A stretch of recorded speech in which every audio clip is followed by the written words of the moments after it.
Problem employees unavoidably appear in most workplaces, and small businesses aren't exempt. At times, the problems are apparent, like attendance issues or a failure to perform accurately. Other times, a workplace may host a problem and you might not quickly discern the cause. Here is our take on 3 types of problem employees and how to get the most out of them. The new hire.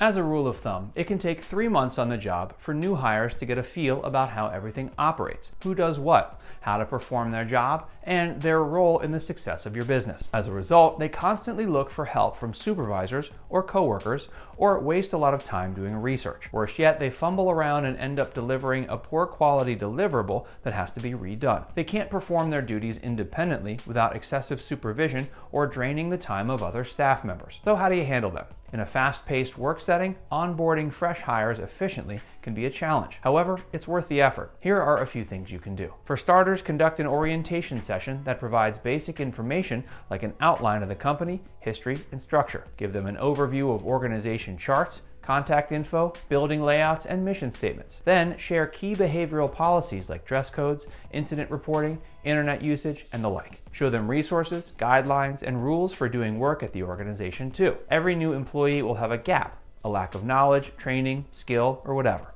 The critic. The critic employees are quite common.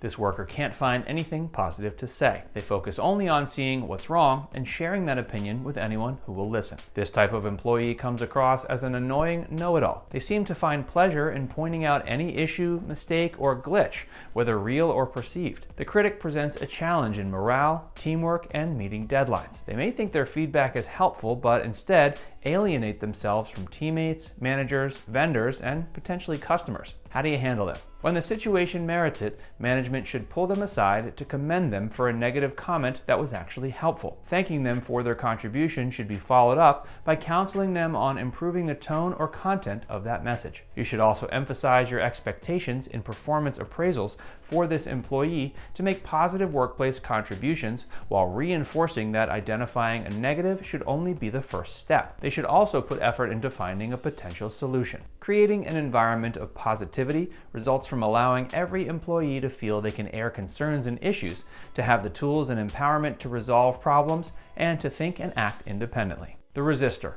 Regardless of age or gender, this employee doesn't want things to change. They've been doing things the same for a long time and don't see the need to do their job any differently. The resistor refuses to use new hardware or software. This type won't follow new processes or methods. They reject the new way, clinging to the old. How do you handle them? Change can be threatening when your expertise in the old way is no longer pertinent. If applicable, tell them that, with time, you fully expect them to be the subject matter expert of the new way. If it would appeal to this individual, ask them to go through the new software or process and provide feedbacks on bugs, errors, or other problems. Be prepared to show them how the change will ultimately make their work easier or faster. In essence, reassure that change is good. For more insights, visit our site and connect with us. Let's work together in building something phenomenal.